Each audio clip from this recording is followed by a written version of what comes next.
고성준의 나의 데스티니 찾기. 일부 존재적 데스티니. 1. 데스티니의 프로토타입. 아담과 하와. 하나님이 자기 형상, 곧 하나님의 형상대로 사람을 창조하시되 남자와 여자를 창조하시고 하나님이 그들에게 복을 주시며 하나님이 그들에게 이르시되 생육하고 번성하여 땅에 충만하라. 땅을 정복하라. 바다의 물고기와 하늘의 새와 땅에 움직이는 모든 생물을 다스리라 하시니라. 하나님이 지으신 그 모든 것을 보시니 보시기에 심히 좋았더라. 저녁이 되고 아침이 되니 이는 여섯째 날이니라. 창세기 1장 27절, 28절, 31절 말씀. 기쁨이 되는 존재. 1993년 5월 25일. 놀라운 일이 일어났다. 내가 아빠가 되었다. 눈도 뜨지 못하는 갓난 아이를 팔에 안는 순간 뭐라 설명할 수 없는 뜨거운 것이 내 속에서 올라왔다. 이게 뭐지? 한 번도 경험해보지 못한 감정에 나는 그만 울컥하고 말았다. 한마디로 설명하기 어려운 감정이었는데 그것은 감격과 경외, 신비와 감탄이 뒤섞인 기쁨이었다. 그리고 알았다. 이 아이는 누군가의 기쁨을 위해 태어난 존재구나. 이 조그만 존재의 데스티니는 너무나 분명했다. 사실 나는 아이들을 별로 좋아하지 않았다. 아이들을 어떻게 다루어야 할지 잘 몰랐고 무엇보다 아이들이 있으면 귀찮았다. 나는 아이들과 거리가 먼 사람이었다. 그래서 첫 아이가 태어나기 전까지 아이가 내게 기쁨을 주리라고는 상상도 하지 못했다.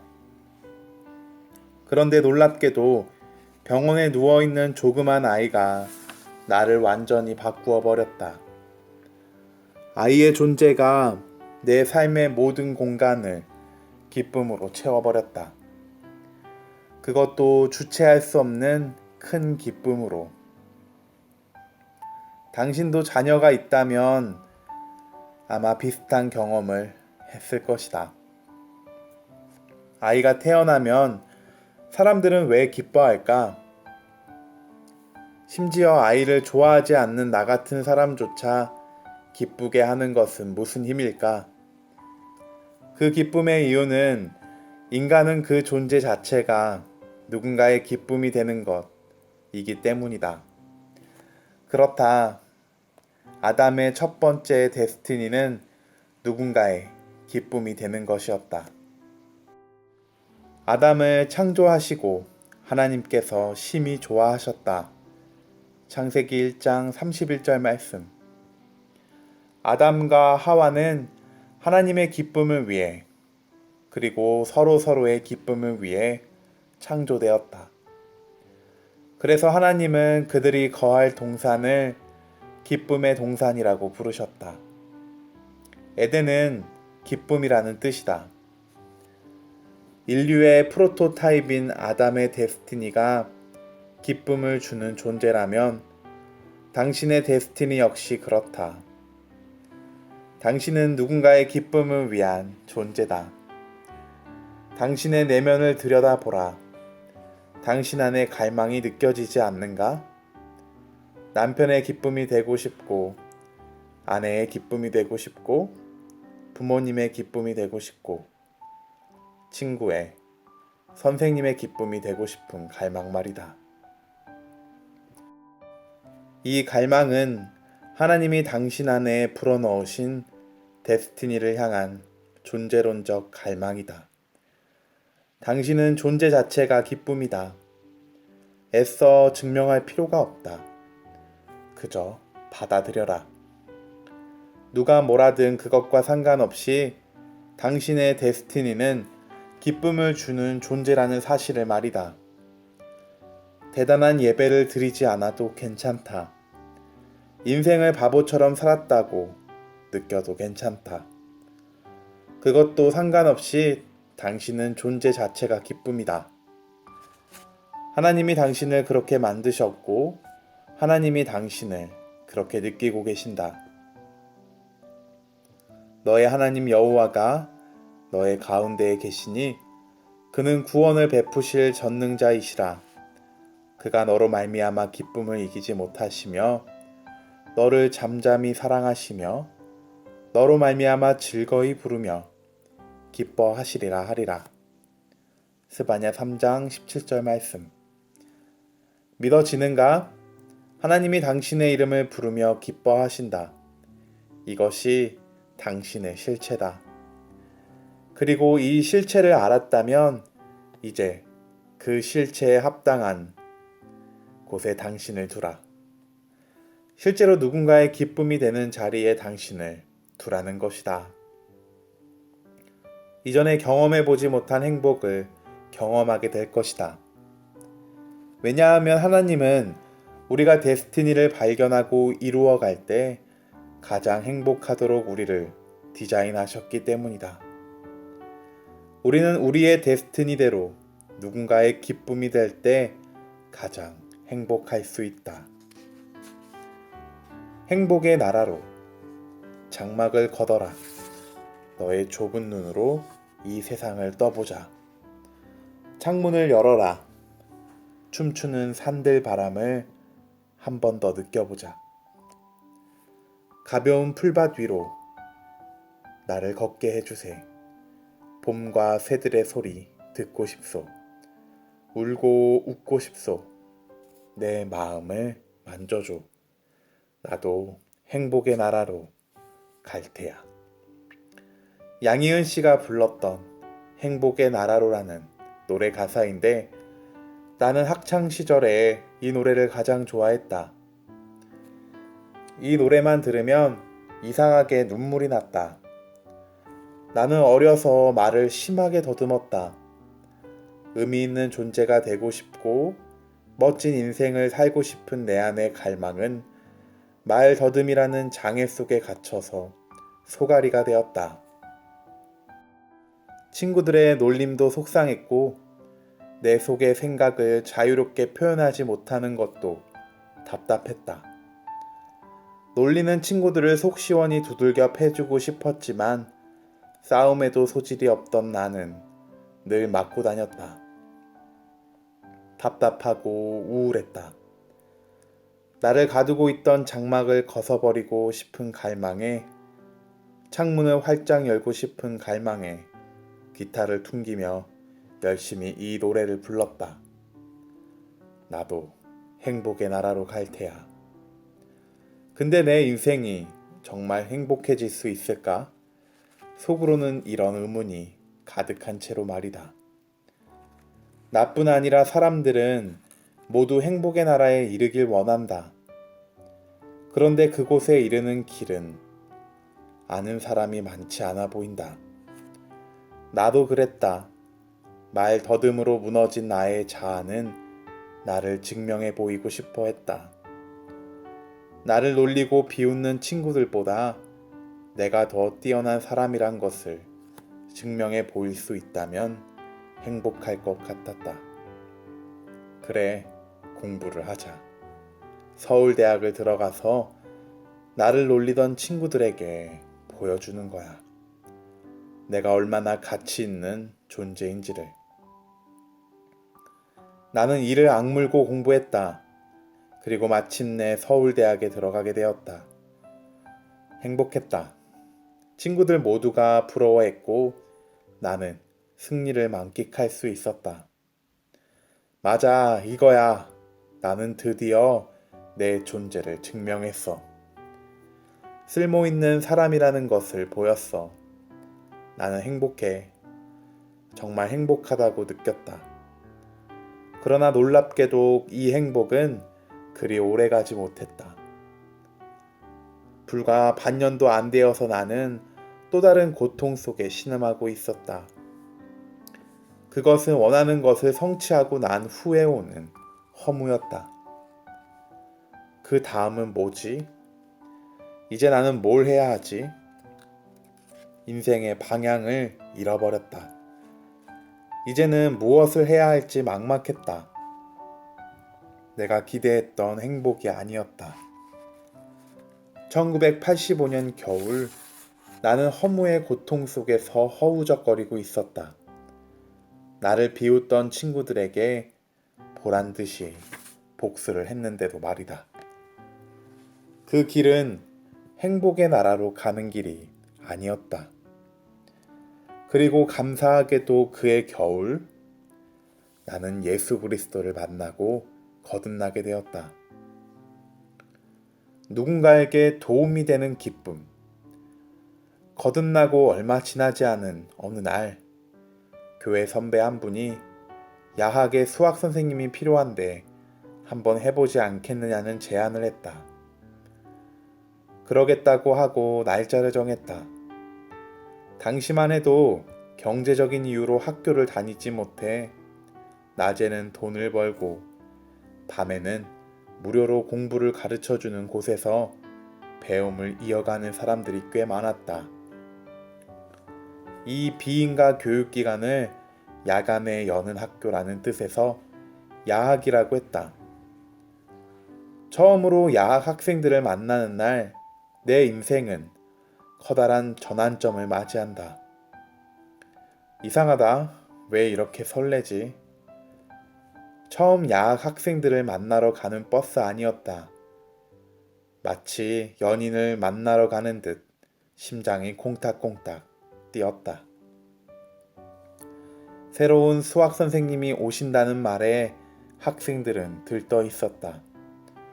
수학 선생님이기 때문에 들떠 있었다기보다 누군가 자신들을 찾아온다는 사실이 이들을 뜨겁게 했던 것 같다. 학생들은 기쁨으로, 진심이 담긴 기쁨으로 나를 맞아주었다. 행복했다. 와, 내가 누군가의 기쁨이 되다니. 수업을 마치고 집으로 돌아오는 버스 안에서 내게 빛이 임했다. 행복의 나라로 가는 길을 비춰주는 빛이. 내가 누군가의 기쁨이 된다는 것, 내가 누군가에게 도움이 된다는 사실이 나를 행복으로 인도하고 있었다. 야학을 운영하던 분의 사정으로 이 만남이 길게 이어지지는 못했지만 나에게는 새로운 길이 열리고 있었다. 행복의 나라로 향하는 길이. 나를 가두고 있던 장막이 걷히고 있었다. 새로운 행복을 발견하고 주위를 둘러보니 내게 기쁨을 줄 수 있는 많은 기회들이 있었다. 국립맹아학교에서 수학 보조교사를 구한단다. 대부분 맹학교 학생들은 장애로 인해 대학 진학 대신 기술을 배웠다. 그런데 그중 대학 진학을 원하는 학생들이 몇몇 있었다. 그들에게 수학을 가르쳐줄 선생님이 필요하다는 것이었다. 나는 당장 지원했고 처음 그들을 만나러 가는 버스에서 동일하게 심장이 뛰었다. 설렘과 기대, 그리고 예상한 대로 놀라운 기쁨이 거기 있었다. 감사하게도 이 기쁨은 대학생활 내내 지속되었다. 새로운 기쁨은 계속되었다. 장애인들의 친구가 되는 일도 기쁨이었고 가난한 이웃들의 도움이 되는 것도 기쁨이었다. 돈으로 살 수 있는 행복. 몇 년 뒤 미국으로 유학을 가게 되었다. 교회 소그룹에서 만난 S 형제는 미국으로 이민 와서 자동차 정비 일을 하던 친구였다. 비정규 직원으로 일하고 있던 S 형제의 꿈은 정비학교를 졸업하고 자기 정비소를 여는 것이었다. 그러나 아무도 도와줄 사람이 없던 형제에게는 하던 일을 쉬고 정비학교를 다닐 만한 여유가 없었다. 그가 소그룹 모임에서 기도를 부탁했다. $3,000만 있으면 잠시 일을 쉬고 학교를 다닐 수 있다고 하는 그 형제의 말에 집으로 돌아오는 내내 통장에 있는 3,000달러가 자꾸 생각났다. 다음 학기 등록금이었다. 안 돼. 이 돈이 없으면 다음 학기 등록금은 어떻게 하려고. 가난한 유학생에게는 제법 큰 돈이었지만 하나님께서 계속 말씀하셨다. 등록금은 내가 책임질 테니 너는 형제의 기쁨이 되라. 결국 형제에게 3,000달러를 헌금했다. 물론 그 형제가 모르게. 다음 소그룹에서 형제를 만났을 때 웃고 있는 형제의 얼굴이 마치 해처럼 빛나고 있었다. 그렇게 행복해하는 모습은 처음 봤다. 그런데 이상하게도 행복한 형제의 모습을 보고 있는 내가 더 행복했다. 내가 형제의 기쁨이 된 것이다. 그렇다. 돈으로도 행복을 살 수 있다. 그 후 형제는 정비학교를 졸업하고 자기 학교를 열게 되었고 헌금한 사람이 나였다는 사실도 알게 되었다. 나는 유학생활 동안 자동차 걱정 없이 살았다. 더욱이 1년 뒤에나 받을 수 있을 것으로 생각했던 조교 장학금을 미리 받게 되므로 등록금도 해결되었다. 당신도 행복을 원하는가? 그렇다면 사라. 당신의 돈으로 행복을 살 수 있다. 오, 복된 데스티니. 행복은 데스티니와 깊이 연결되어 있다. 하나님께서 우리를 창조하실 때 데스티니가 이루어지면 행복하도록 그렇게 창조하셨기 때문이다. 그렇기 때문에 우리는 누군가의 기쁨이 될 때, 데스티니가 이루어질 때 행복하다. 무언가를 성취했을 때도 아니고 원수에게 통쾌하게 복수했을 때도 아니다.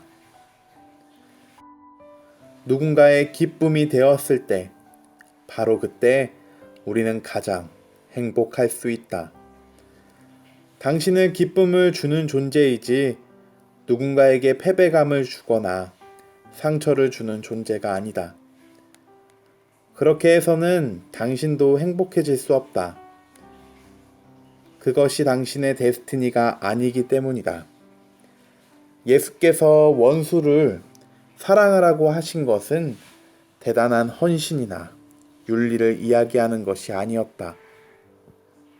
그저 우리의 데스티니를 말씀하신 것이었을 뿐이다. 원래 우리는 기쁨을 주는 존재로 지음받았기에 원수에게조차 기쁨을 줄 때 그때 가장 행복할 수 있다. 예수님의 가르침은 죄로 인해 왜곡되어 버린 아담의 데스티니를 다시 일깨우는 것이었다.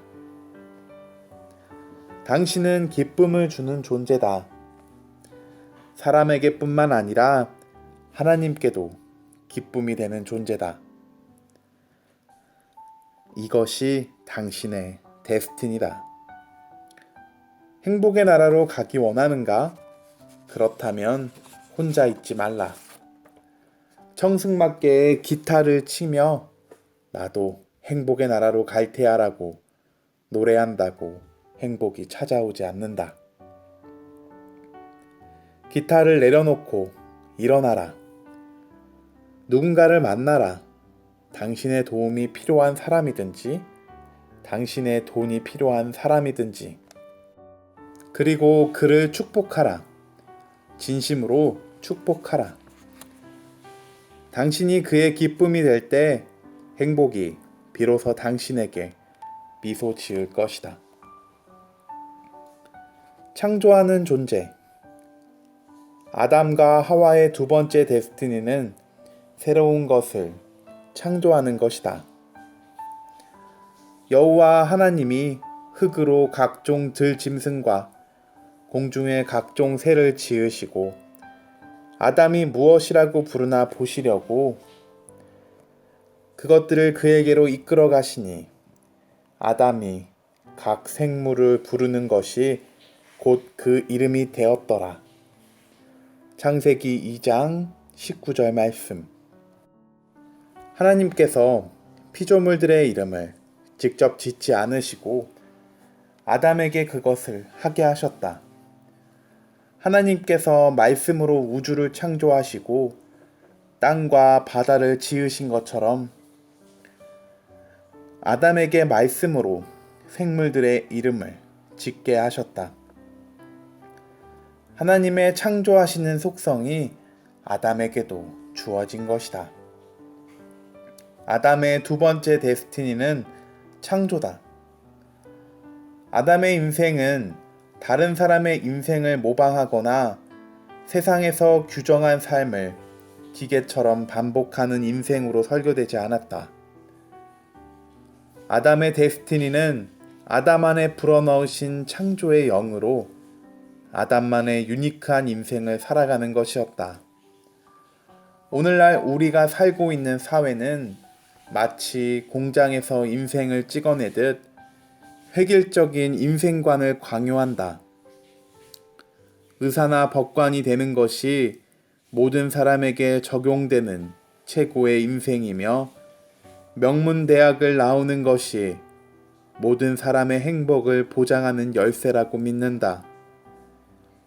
이 규격품 인생에 우리에게 주신 창조의 데스티니가 발휘될 여지는 없다. 하나님이 아담에게 그리고 당신에게 주신 데스티니는 공장에서 찍어내듯 규격화된 인생을 모방하는 것이 아니라 하나님이 주신 창조의 영으로 비규격 인생을 사는 것이다. 하나님 안에서 창조의 데스티니가 발휘되었을 때 사람들은 위대한 인생을 살았다. 에디슨은 어려서 바보라고 놀림을 받았지만 그의 데스티니인 창조성이 발휘되었을 때 위대한 발명가가 되었다. 위대한 과학자였던 뉴턴도 케플러도 하나님을 알았던 사람들이다. 위대한 예술가였던 단테도 핸델도 모두 하나님 안에서 자신의 데스티니인 창조적 능력이 발휘되었던 사람들이다. 나는 우리 자녀들도 그런 하나님의 사람들이 되었으면 좋겠다. 공장에서 찍어낸 규격품 인생들이 아니라 하나님이 주신 창조의 데스티니가 그 안에서 발휘되는 사람들 말이다. 뛰어난 예술가가 나오길 기도하고 아무도 생각하지 못했던 창의적인 아이디어로 사업하는 사업가들이 나오길 기도한다. 위대한 과학자와 정치인이 나오길 기도한다. 이것이 하나님이 아담과 하와에게 주셨던 두 번째 데스티니다. 다스리는 존재. 아담과 하와의 세 번째 데스티니는 다스리는 것이었다. 하나님이 그들에게 복을 주시며 하나님이 그들에게 이르시되 생육하고 번성하여 땅에 충만하라. 땅을 정복하라.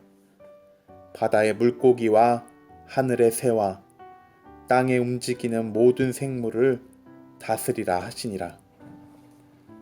창세기 1장 28절 말씀. 하나님께서 아담을 만드시고 땅에 있는 모든 것을 다스리라고 명하셨다. 아담과 하와의 데스티니는 하나님이 창조하신 모든 것을 다스리는 것이었다.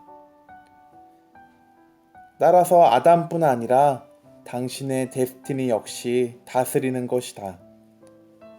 당신은 하나님 나라의 왕 같은 제사장이며 그리스도와 함께 영원히 다스릴 사람이다. 다스린다는 것은 영향력을 의미한다. 사람은 누구나 영향력을 미치고 싶은 갈망이 있다. 아이들은 본능적으로 짱을 하고 싶어 하고 너 커서 뭐가 될래? 라고 물으면 대통령이라고 대답한다.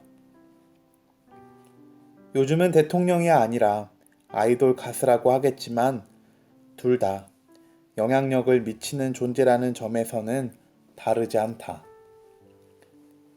바로 하나님이 아담 안에 심어 놓으신 데스티니를 향한 갈망이다.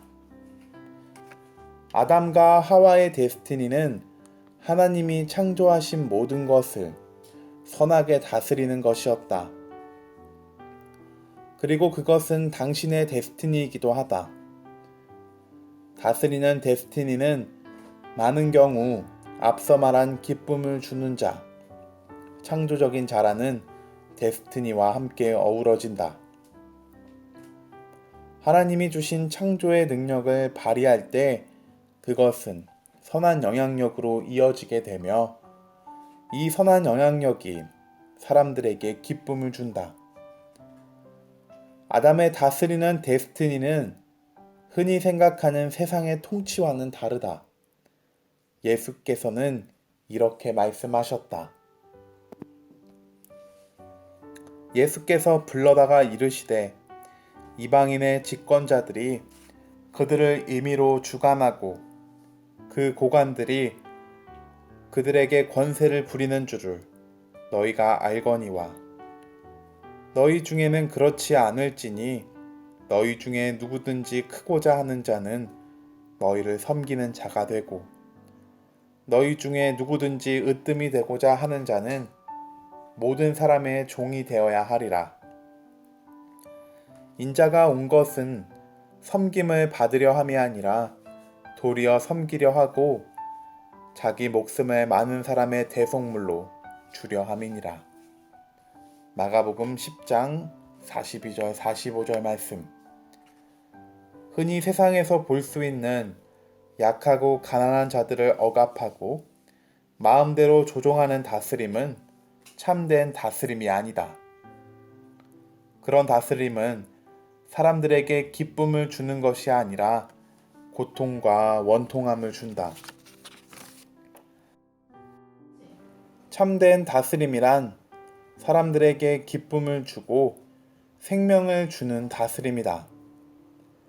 그러기 위해 기꺼이 모든 사람의 종이 되고 모든 사람을 섬기는 자가 되는 것이다. 예수께서 그렇게 하셨다. 인자가 온 것은 섬김을 받으려 함이 아니라 도리어 섬기려 하고 자기 목숨을 많은 사람의 대속물로 주려 함이니라. 히즈빈즈 크리스천 비즈니스 컨퍼런스에서 커피 체인점을 하는 한 형제를 만났다. 커피 체인점이야 특별한 것이 없지만 이 형제의 특별한 점은 정신장애를 가진 장애인들을 바리스타로 훈련하여 커피숍을 운영한다는 것이다. 한동대학교를 졸업한 임정택이라는 형제다. 임정택 형제가 진로를 놓고 기도할 때 서원한 것이 있었다. 그것은 포항 지역에서 가장 소외된 사람들, 가장 가난한 사람들에게 소망과 삶의 터전을 주는 일을 하고 싶다는 것이었다. 졸업을 앞두고 그는 가장 소외된 사람들을 찾기 시작했다. 형제의 눈에 들어온 것은 정신지체를 가진 사람들이었다. 취업이 불가능하다 보니 경제적인 능력이 없었다. 사회생활은 말할 것도 없고 결혼도 기대하기 힘들었다. 그는 이들을 섬기기로 결정했다. 시청과 기업들을 돌아다니며 투자할 사람들을 찾아 한동대학교 안에 1호점을 열게 되었다. 히즈빈즈 카페였다. 소망이 없던 이들에게 소망이 생기기 시작했다. 늘 우울하던 얼굴에 기쁨의 빛이 감돌기 시작했다. 안정된 일자리를 찾은 정신장애 형제자매 중에 결혼하는 사람들이 생기고 이들의 인생이 바뀌었다. 한 형제의 작은 섬김으로 시작된 이 일은 2호점, 3호점 계속 확대되어 가며 많은 사람들에게 기쁨을 주고 있다. 뿐만 아니라 히지빈즈 이후 다른 커피숍, 예를 들면 경희대학교 국제 캠퍼스 안에 있는 커피숍에서도 정신지체 장애를 가진 분들을 바리스타로 채용하는 것을 보았다. 임정택 형제의 창조적인 섬김이 작은 변화를, 아니 사실은 큰 변화를 일으킨 것이다. 섬김에는 위대한 힘이 있다. 특히 남들이 하지 않는 것을 시도하는 창조적인 섬김은 우리의 데스티니를 이루게 한다. 기쁨을 주는 아담과 하와, 그리고 당신의 데스티니를 말이다. 임정택 형제의 따뜻한 이야기가 기쁨을 준다면 당신의 이야기는 무엇일까? 다음은 당신 차례가 아닐까? 안정된 직장만을 추구하지 말자. 참된 기쁨과 의미는 창조적으로 도전하는 섬김에서 나오니까. 하나님은 당신의 이야기를 기대하신다. 친밀한 관계를 누리는 존재. 아담과 하와의 네 번째 데스티니는 하나님과 함께 동산을 거니는 것이었다. 그들이 그날 바람이 불 때 동산에 거니시는 여호와 하나님의 소리를 듣고 아담과 그의 아내가 여호와 하나님의 낯을 피하여 동산 나무 사이에 숨은지라. 창세기 3장 8절 말씀. 친밀한 관계를 누리는 것이 아담과 하와에게 주신 데스티니였다. 비록 죄로 인하여 깨어지긴 했지만 원래 인간은 관계를 위해 지음받았다. 하나님과의 관계를 위해, 그리고 서로 간의 관계를 위해서 말이다. 사람들이 예수께 물었다. 가장 중요한 계명이 무엇입니까? 예수께서 대답하셨다. 하나님을 사랑하고 내 이웃을 사랑하라. 우리는 하나님과의 친밀한 관계, 그리고 서로 간의 친밀한 관계를 위해 지음받은 존재다. 그렇기 때문에 우리 안에는 이것을 향한 갈망이 있다. 친밀한 관계라는 우리의 데스티니를 누리기 위해서는 순서가 있다. 누구나 친밀한 관계를 원했지만 그것이 생각처럼 쉽지는 않다. 그래서 몇 번 시도했다가 상처라도 받고 나면 아예 친밀한 관계에 대한 기대를 접는다. 친밀한 관계를 원하는가? 그렇다면 먼저 하나님과 친밀한 관계를 연습하라. 하나님은 우리의 모든 갈망을 가장 완전하게 채우시는 분이다. 하나님과의 친밀한 관계를 통해 사랑받는 것이 무엇인지 누려라. 동시에 하나님을 향한 헌신을 통해 사랑하는 것이 무엇인지 배우라. 당신 안에 타락으로 인해 파괴되었던 사랑하고 사랑받는 DNA가 하나님과의 관계를 통해 회복될 때 비로소 이웃과의 친밀한 관계를 누릴 수 있는 역량이 생길 것이다. 의미 있고 중요한 존재. 아담과 하와의 다섯 번째 데스티니는 의미 있고 중요한 존재가 되는 것이다. 아담이 이르되 내 뼈 중에 뼈요 살 중에 살이라. 이것을 남자에게서 취하였은즉 여자라 부르리라 하니라.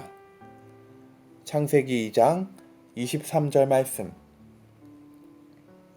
하와는 창조되자마자 아담에게 가장 의미 있고 중요한 존재가 되었다.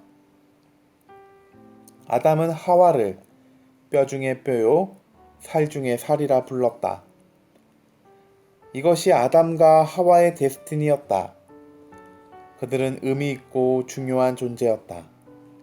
하나님께도 서로에게도. 잊을 수 없는 결혼식. 몇 해 전 한 10대 소년 A가 우리 교회에 나오기 시작했다. 고아원에서 자란 A는 독립할 나이가 되어 주유소, 편의점 등에서 알바를 하며 살고 있었다. 한동안 교회에 나오던 A는 어느 날 서울에 일거리가 생겼다며 떠났다. 그리고 몇 해 뒤 여자친구와 함께 다시 나타났다. 그 여자친구는 아이를 임신한 상태였다. 여자친구가 자란 환경도 A와 크게 다르지 않았다. 집에 있을 수 없어 가출을 했고 거리에서 힘들게 살았다. 두 사람의 이야기를 모으면 인간극장 몇 편은 나올 것 같았다. A는 아이를 낳아 행복한 가정을 이루고 싶어 했다. 태어날 아기가 자기처럼 파괴된 가정에서 자라게 하고 싶지 않았다.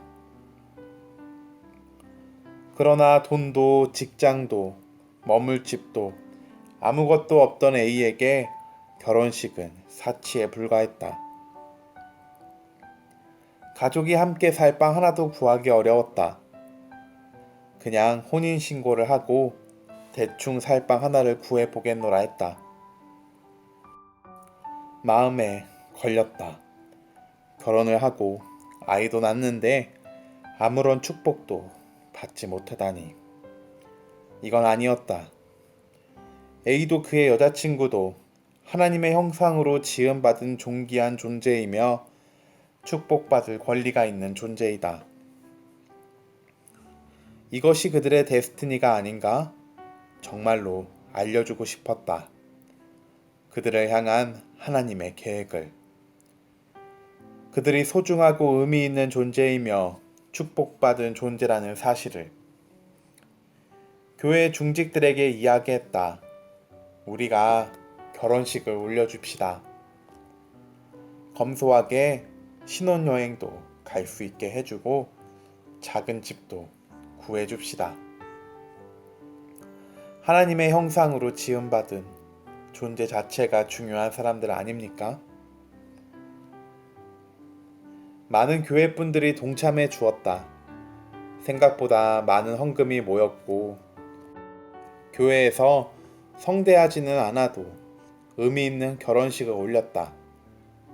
가족, 친구 아무도 참석할 사람이 없었지만 결혼식이 시작되자 사람들이 하나둘 모이기 시작했다. 이 아이들을 축복하고 싶은 교회 형제 자매들이었다. 예식장은 교인들로 가득 찼다. 주례를 시작했다. 두 사람은 존귀한 존재입니다. 목이 메고 눈시울이 뜨거워졌다. 나도 울고 신랑도 울고 교인들도 모두 울고 있었다. 교회 안에 성령님의 임재가 가득했다. 너는 존귀한 존재란다. 하나님이 말씀하고 계셨다. 세상에 존귀하지 않은 사람은 없다. 축복받지 않아도 되는 사람은 없다. 모든 사람의 데스티니는 존귀하고 중요한 존재가 되는 것이다. 결혼 후 A는 여전히 힘든 시간을 보내고 있다. 아직 넘어야 할 산이 여럿이다.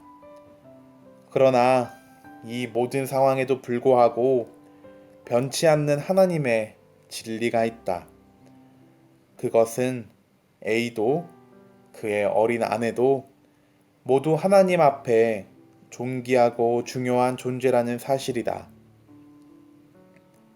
A와 그의 아내가 이 사실을 잊지 말고 기억했으면 좋겠다.